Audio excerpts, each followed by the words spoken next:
Accra, Ghana. It's vibrant, it's loud, it's full of life, and nothing ever goes exactly as planned. I was expecting somebody to pick me up at the airport, but nobody came. But that's all part of the charm. In this first chapter of my Ghana adventures, I'll take you through a chaotic border crossing. Why don't I just go out again and then come in? Couchsurfing meetup. So what I thought we'd do is I call it around the table, and so everybody just say who you are and where you're from. And Palle, you should go first. Fantasy coffins. We have the red fish for a fisherman. We have the lion also for the royals. And chats with Uber drivers who knows more about Danish football than I do. And you know more about the Danish players, even my local team in Randers, Denmark, than me. You could mention a lot of the players. I follow football a lot. I love football. You'll meet my travel buddy Cynthia. See, this is a microphone. Hear about how I almost got denied entry over a missing name on my yellow vaccination book. Can I just write my name on it? It can't be done, no. But who writes the name then? The person will give you the injection. Maybe asked for a bribe. I have a feeling that he's asking me for a bribe. And then we'll dig into the cultural quirks. The Ghanaian handshake has a snap.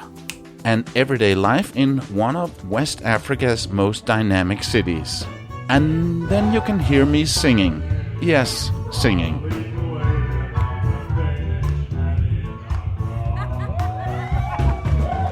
It wasn't pretty, but it was memorable. The first couple of episodes from Ghana will be here from the capital, Accra. And you'll also get facts about where we are, hidden gems of Accra, law and order, digital nomad check, a look in the history book, fun facts about Ghana, what's in a name, about why it's called Accra, things they don't have here, myths about this place, the Vagabond Hotline, and so much more. Yeah, we have a lot to get to. So buckle up. My name is Palle Bo, and this is the Radio Vagabond, a bribe, bureaucracy, and the beautiful buzz of Accra. Welcome to Ghana. Meet Palle Bo, living proof that it's never too late to pack up and go. This is the Radio Vagabond. Before we start, let me remind you that this episode is supported in part by Hotels25.com. It's a website that helps you find the best deals on hotel rooms, guest houses, and hostels all over the world. Just go to Hotels25.com and make a simple search. Before arriving in Ghana, I was in Portugal, enjoying the sunshine and the custard tarts. But then came the realization, I need a visa for Ghana. Simple, right? Well, not quite. First, I couldn't do it online, so I had to send my passport back to Denmark. Yes, my one and only passport. So there I was in Portugal, passportless, feeling like a tourist without an identity. Every time I walked past a police officer, I half expected to be asked for ID and have to explain, well, you see, my passport is on a little vacation of its own in Denmark. Then came the whole photo debacle. I thought, modern times, I can surely upload a digital photo, but no. The embassy reached out to me when they got my passport and said that they required a physical printed photo. So I had to find a place to do that in Portugal and send it along to Denmark, which turned out to be its own mini-adventure. Weeks passed. I waited. I worried. I refreshed my email obsessively. Finally, my passport returned, complete with the Ghana visa. I held it like it was the Holy Grail. So if you're planning a trip to Ghana, start your visa process early. And maybe, if you can, keep a spare passport handy, just in case. He sold everything, except his microphone, his wanderlust, and a suspicious number of cables. This is the Radio Vagabond. And now, facts about where we are. Ghana is in West Africa. It's on the coast with the Atlantic Ocean to the south. It shares borders with the Ivory Coast, Burkina Faso, and Togo. How big and how many people? The country is about the same size as the UK. It covers just under 240,000 square kilometers. Ghana has around 34 million people, and the capital is Accra, where we're starting, and it's the biggest city in the country. Official languages. English is the official language. You'll hear it almost everywhere, in the airports, in schools, and on the news. Most people speak it well, but many also speak local languages. The biggest ones are Akan, Ga, and Iwi. Religion. Most Ghanaians are Christians, over 70%. About 20% are Muslim. There are also traditional African religions, especially in rural areas. Religion is a big part of everyday life. The flag. The flag has 3 stripes, red, yellow, and green. There's a black star in the middle. The red stands for the blood of the freedom fighters, yellow is for gold and natural resources, green is for the land. The star represents African freedom and unity. And that was Facts About Where We Are. Hello. I have a reservation. So this is me checking into the Stonement Hotel in Accra. I booked it from today till Friday, and here's my passport. It's a nice place, clean, friendly, quiet, good value for the money. Palle Bo. But let's just say the communication could use a little upgrade. I was expecting somebody to pick me up at the airport, but nobody came. They had promised free airport pickup. I sent them my flight number, they confirmed, but when I landed, nothing. Yeah, and I sent a message this morning with the flight number, and when I did it the other day, you just said thank you, so I said, okay, I can see that the flight is a little bit delayed, so here's the flight number, you can Google it, and no answer. I waited, I messaged. Yeah, and then I sent another one when I was at the airport saying, where are you? I waited some more, still nothing. So I had to figure out my own ride in the lovely chaos of Accra Airport. And when I brought this up at check-in, well, that's what you're hearing right now.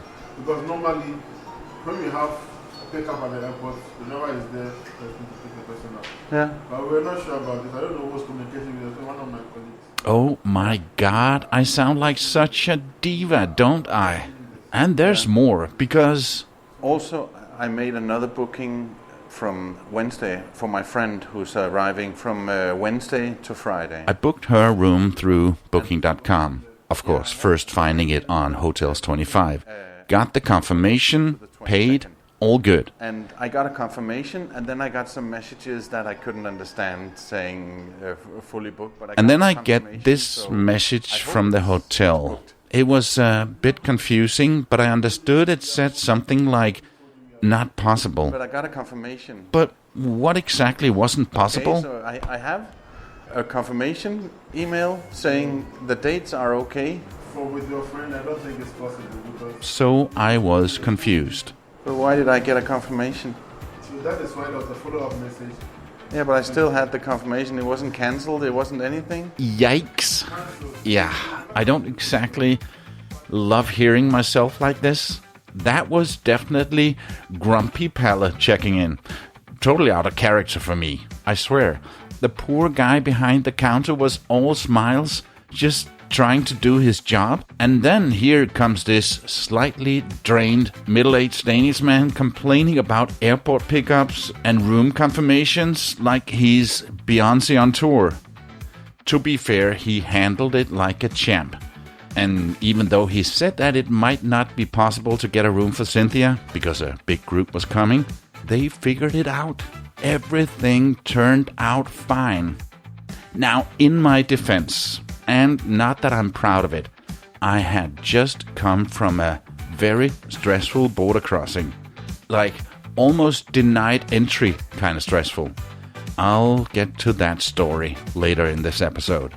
Let's just say that I had already had a full workout for my complaint muscle, and it hadn't cooled down yet. But still, not my finest hour. Through every border, across every land, with his knife in his pocket and the world in his hand. His name is Bond, the radio vagabond. promise I said, gotta keep moving. Beyond borders, beyond expectations. This is the Radio Vagabond. On my first day in Accra, I hopped into an Uber and ended up having a pretty unexpected conversation. I'm in Accra now, driving in with my Uber driver here. And what's your name? My name is Emmanuel Bannerman. Say that again. Emmanuel Bannerman. Emmanuel Bannerman. Yeah. The traffic in Accra gets crazy, doesn't it? Yeah, it does sometimes. You know, very early in the morning like this, rush hour, everybody's trying to get to work, get to their various destinations, and then in the afternoon it's a bit, not too much of traffic, but going back into the evening when everybody's closed, we are trying to get back home, you know, Uber drivers, taxi drivers trying to pick people back home. Yeah, basically. So it's just in the morning and in the evenings regarding traffic. Yeah, and you're born and bred. I was born and bred in Ghana. I've lived my whole life in Ghana. Yeah.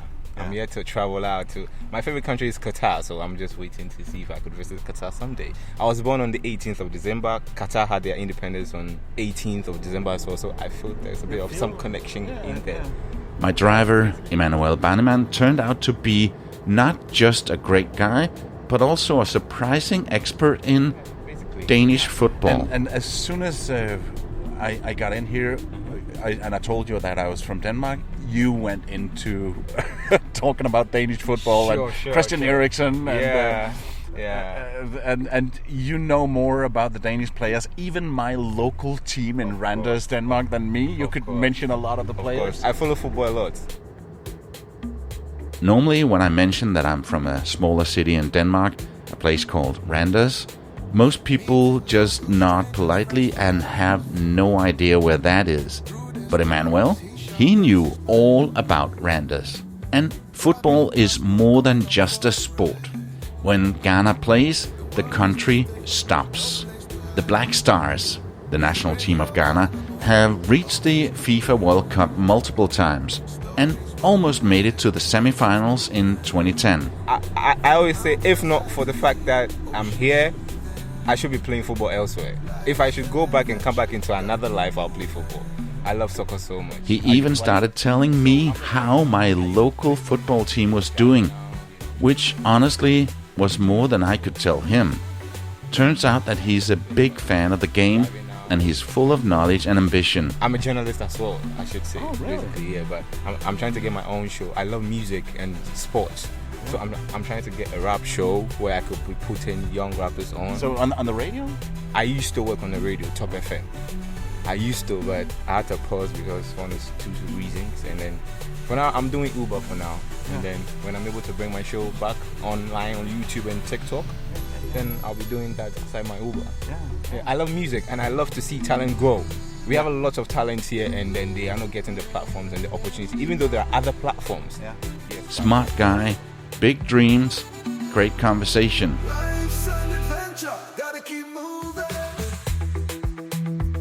Let's shine a light on some of this destination's best kept secrets.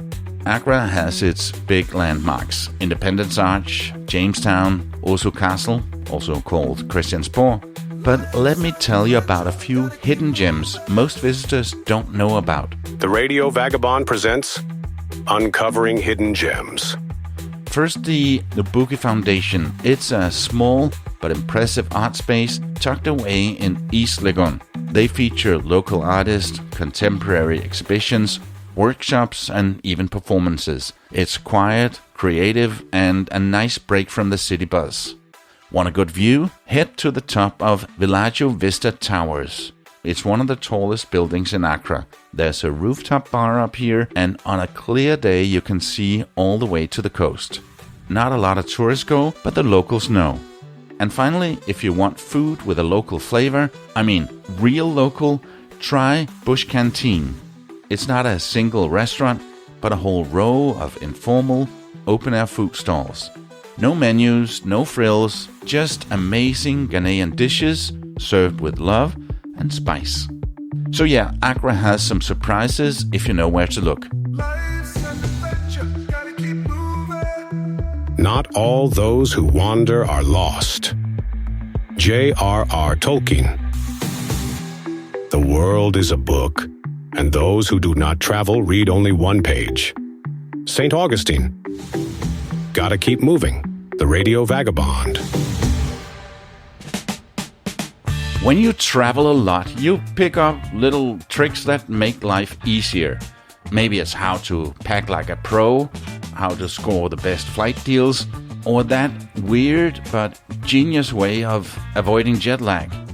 Some hacks are life-changing, while others are just really clever.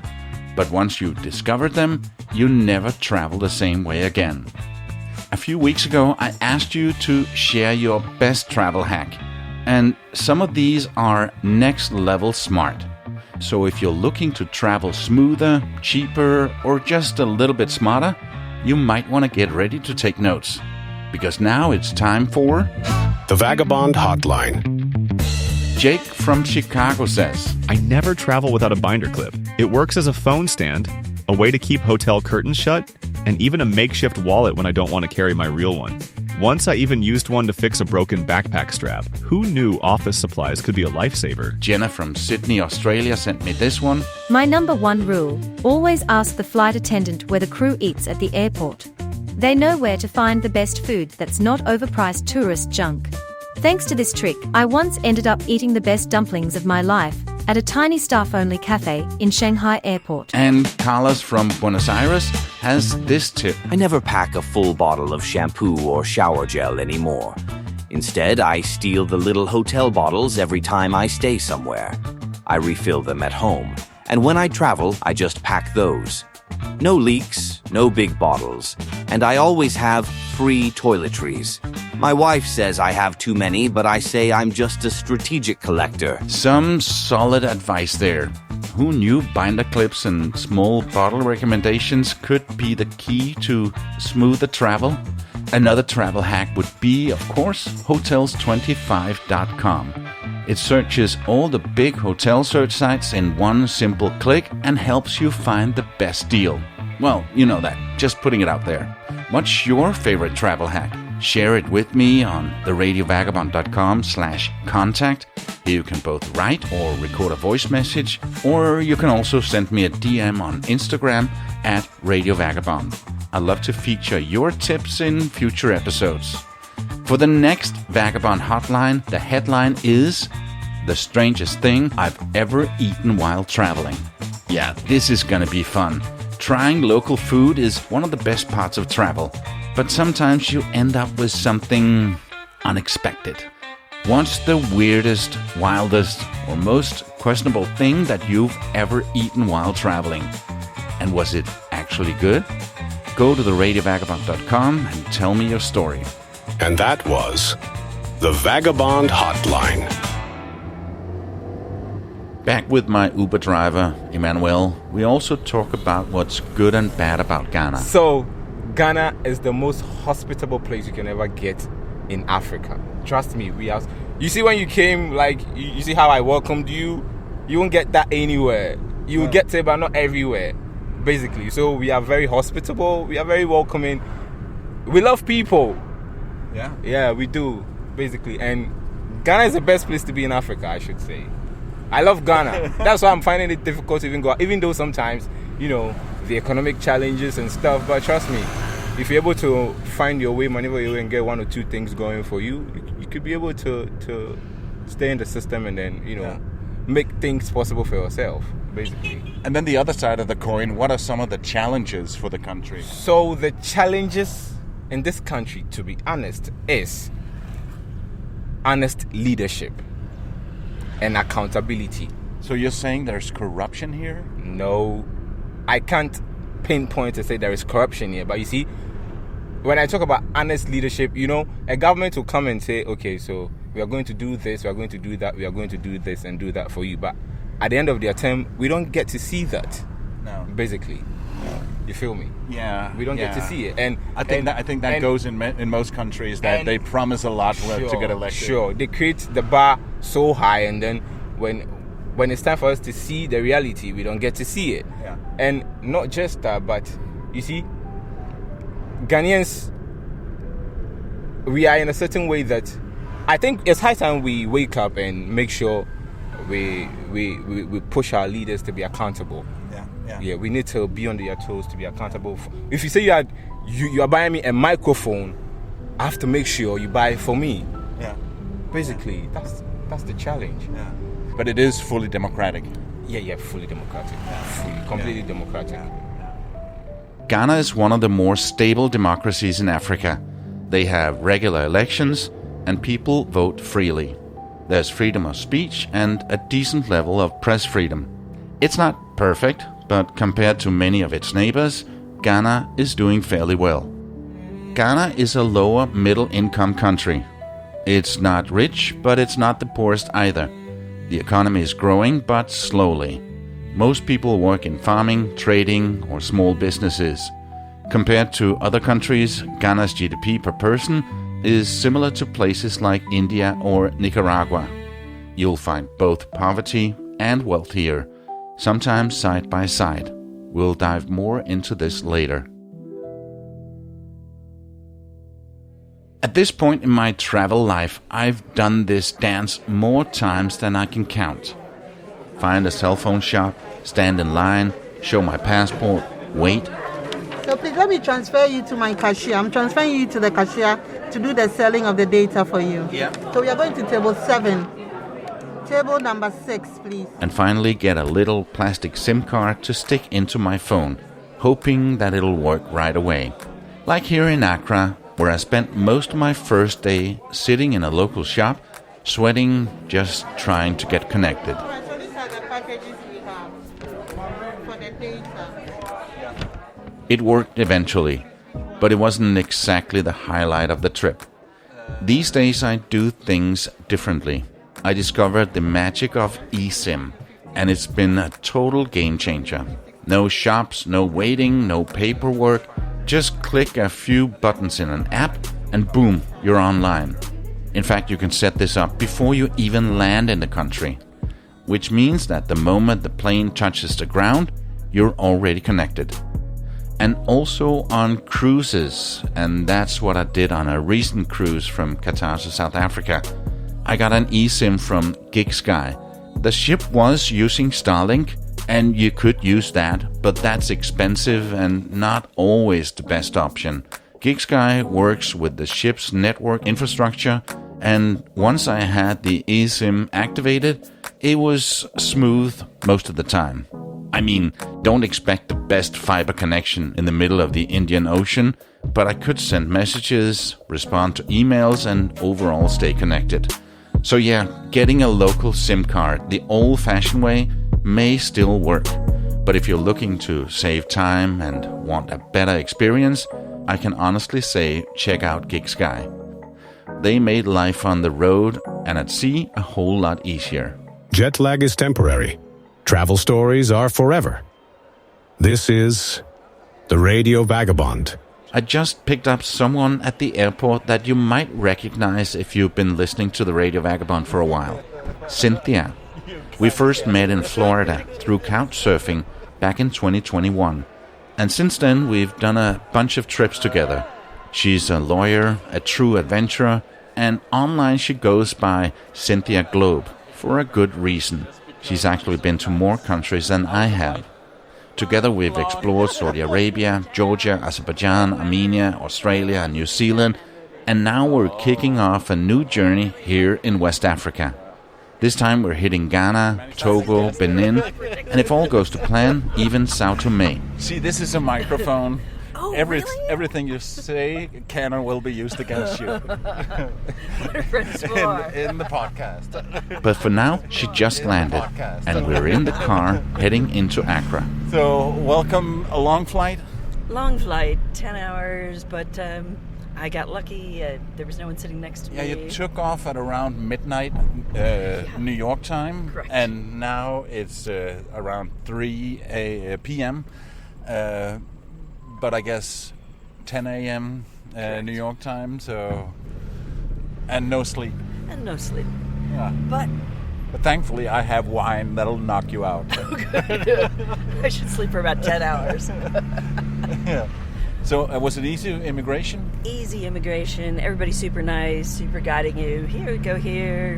No waiting, nothing. Everybody very calm. Everybody very nice, very welcoming. And the guy who actually stamped my passport, I heard that sound. You know, you don't see it because it's behind the counter, but you hear that sound and you go, oh, there it is. There it is. There it is. And I said to him, I got to tell you something.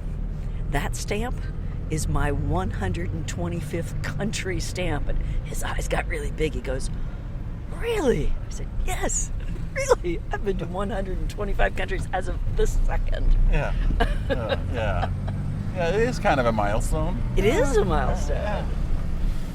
You know that all the trouble I had with getting my visa and having to send my passport from Denmark to Portugal, and then they said, oh, we need a passport photo, and I said, can't you take the one I sent online? No, it has to be a real photo, so I had to send that.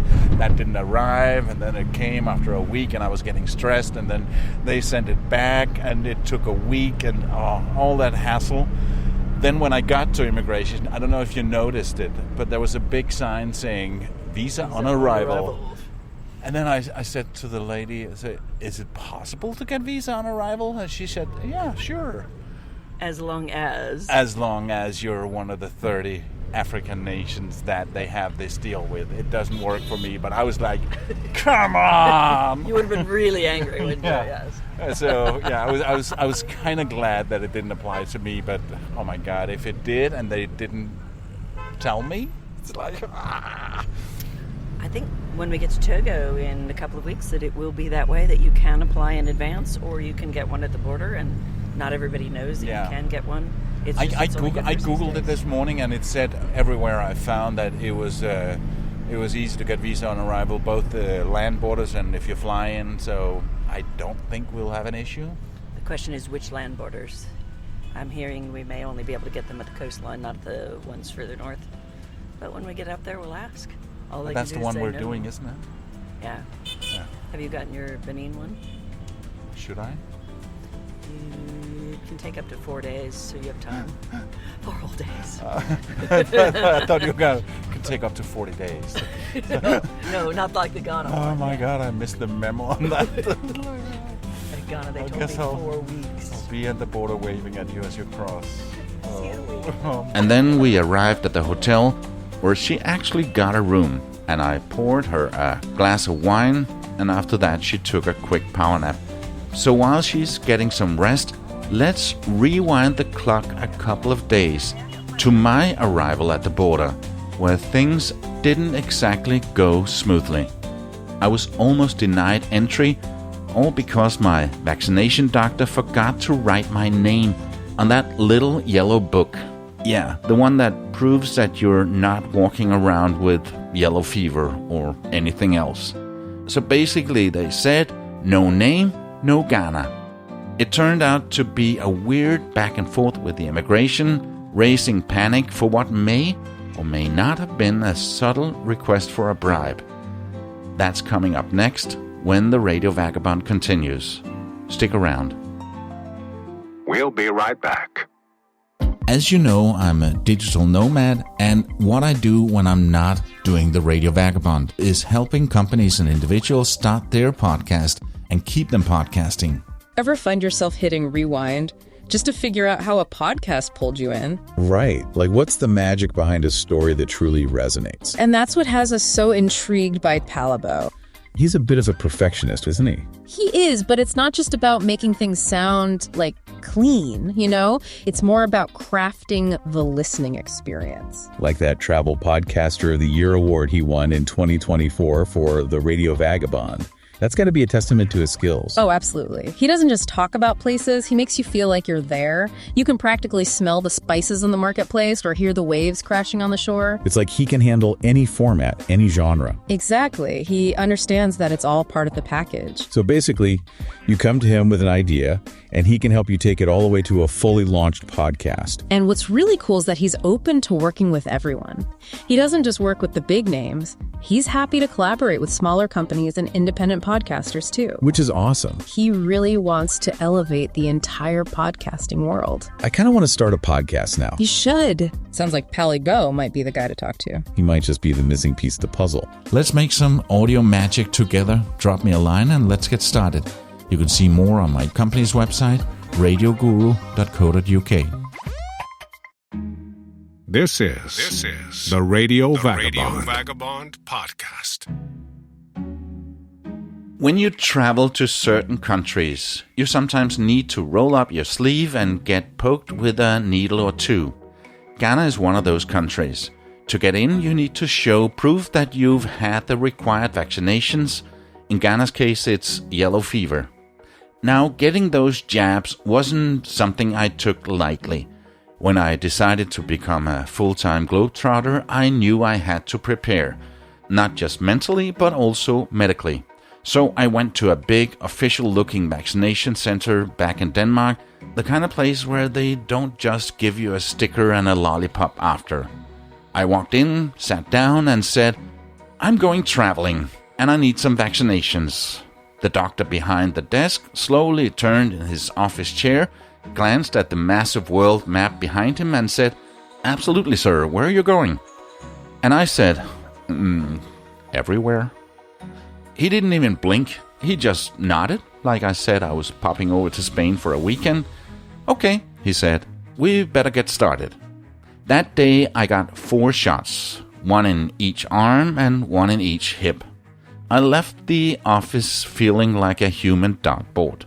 And that was just the beginning. As I was walking out, the nurse cheerfully called after me, "Come back in 2 weeks and we'll continue." And I did. And again. And again. I kept coming back like I had a subscription. By the end of it, I think I had vaccinations for everything you can probably vaccinate against. Rabies, check. Typhoid, sure.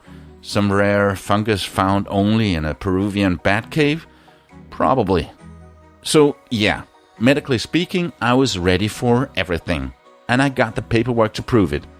We travelers carry around a little yellow booklet.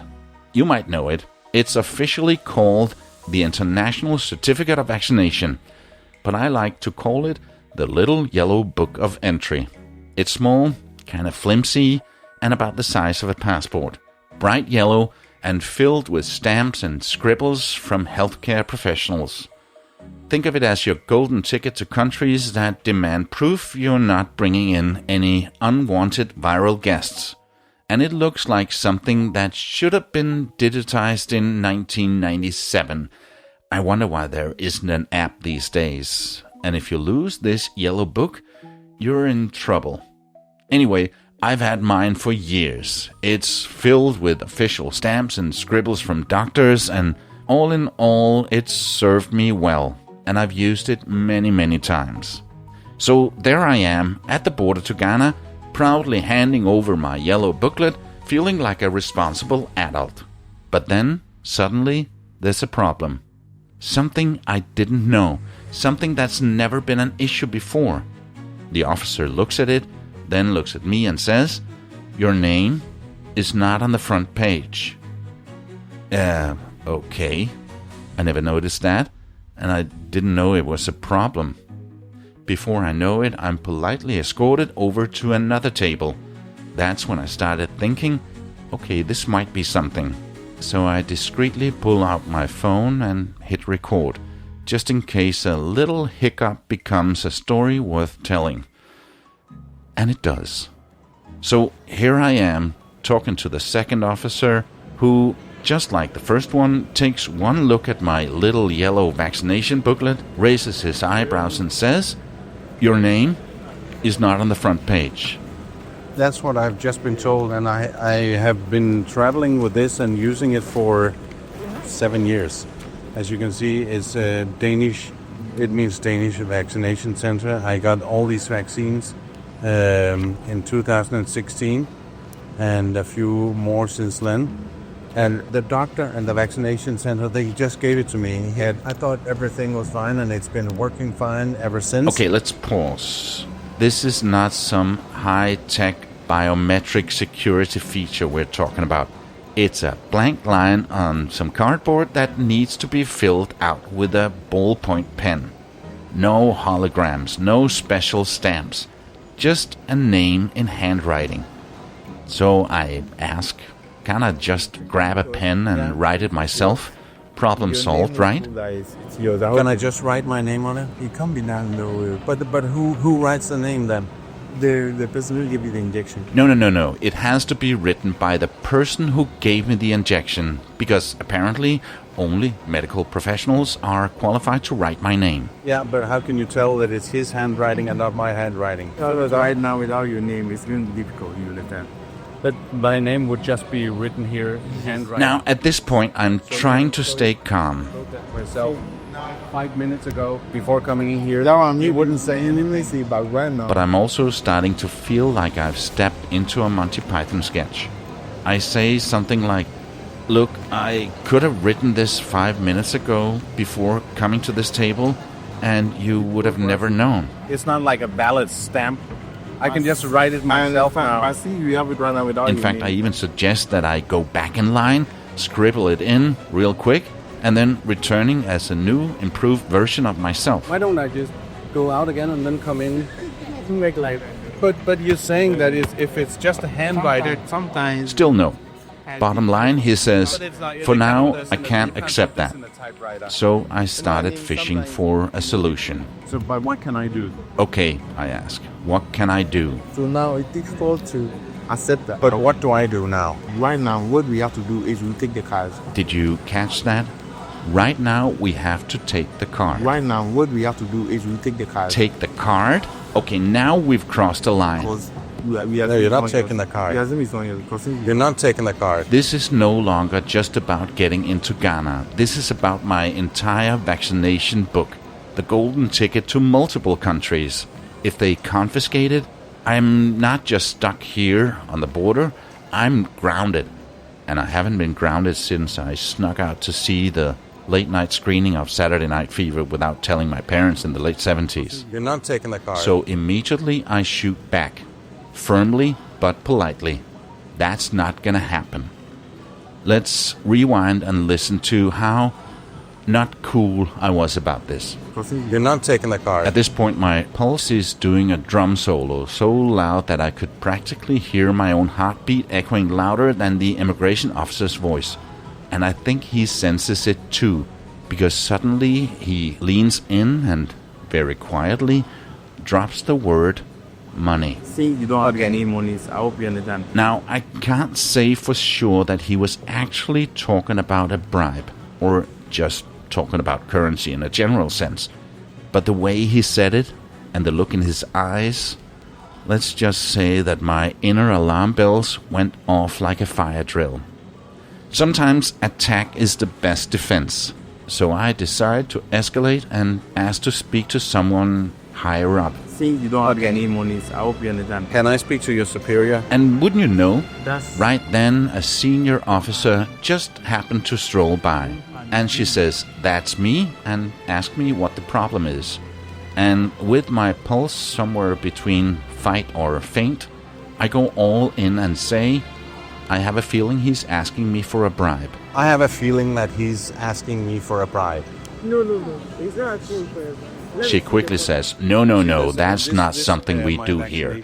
And in her defense, she seemed surprised. I explained the situation, the missing name, the rules, the attempted pen trick, and after hearing me out, she says, so don't worry, I'm giving you a passport. I'll let it go this time. When you get back to your country, go there so that they write your name. And asked that I should definitely visit the doctor's office and have him officially write my name on the front page. If you come along with this, I bet you do anyone. And just like that, I'm in. Oh, thank you so much. Relieved, grateful, and still slightly shaky. I thank her. Thank you so much, repeatedly. Madam. Thank you. And for some reason, I still don't fully understand. As I walk away, thank you. I turn and blurt out, I love Ghana. Because apparently, that's who I become under stress. A sweaty, over-apologetic Danish man declaring his love for the entire nation. But I'm in and ready for another epic adventure. And that's all we have time for in this first installment of my adventures in Ghana. I'll be back with more from Accra very soon. This is where you'll hear me singing and visit a place that's good enough for presidents, where they make fantasy coffins. And then after that, we'll head out into the country as we go to Tamale in the north, and from there travel overland back to Accra, through Mole, Kintambe, Kumasi, and the Cape Coast. There is so much more to come. I love Ghana. My name is Palle Bo, and I gotta keep moving. See ya!